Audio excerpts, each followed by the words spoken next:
This is Stu, the drummer of Sleep Token.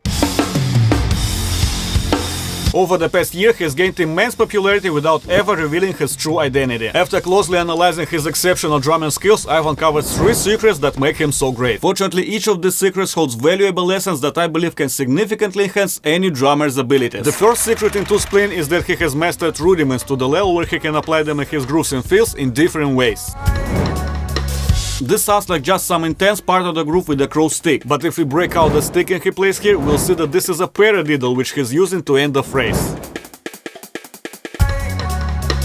He also uses rudiments on cymbals like here. The sticking he's playing here is right left right right left left, which is a paradiddle diddle. And there's another rudiment he uses a lot to play some intense and creative fills. Did you notice that plus sound, like to plats? This is the flam rudiment, where 2 strokes are played almost at the same time, which is actually the reason it's called flam, because of that fla sound. But 2 uses it in a more aggressive way, playing both strokes as accents, with the first one on the floor tom. The second secret behind 2's playing is what we call a polyrhythm, where a few different rhythms are played at the same time.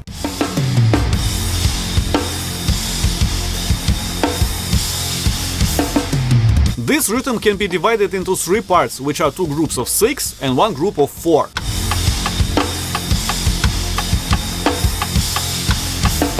If we take a closer look at the groups of 6, there are actually 2 different pulsations played by the right and left hand crashes. The right hand plays the rhythm of 3, while the left hand plays groups of 2 between the crash cymbal and the snare drum. These rhythms of 2 and 3 together produce the continuous rhythm of 6.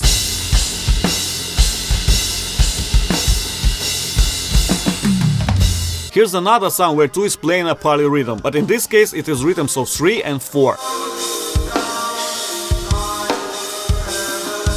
The snare drum here is played on every 3 of a 4-group pulse, just like in that simple groove you've heard hundreds of times in other songs.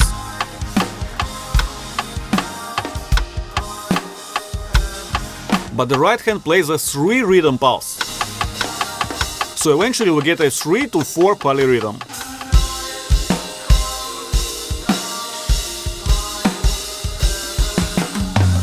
It's always fascinating to hear how different rhythms work together, so polyrhythms immerse us deeper into the music. But is it possible to do something even more fascinating when people are already engaged in the song? This leads us to the third secret of 2's drumming, which is don't play when you don't have to. Besides the catchy chorus in Summoning we've just talked about, the main reason this track went viral is this specific part, which became incredibly popular on TikTok.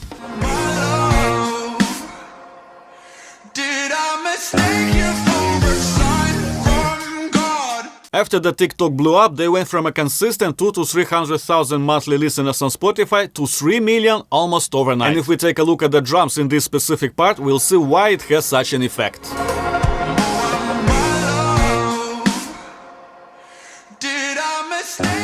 2 hardly plays anything in this part, and it works just like a movie scene when nothing happens. But because of previous events in the movie's plot, it becomes full of emotions that you're feeling while watching this. This is what we call a silent culmination, which sometimes can be used in movies as well as in music.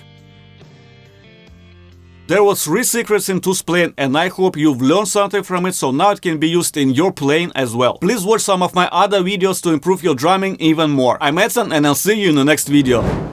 Bye bye.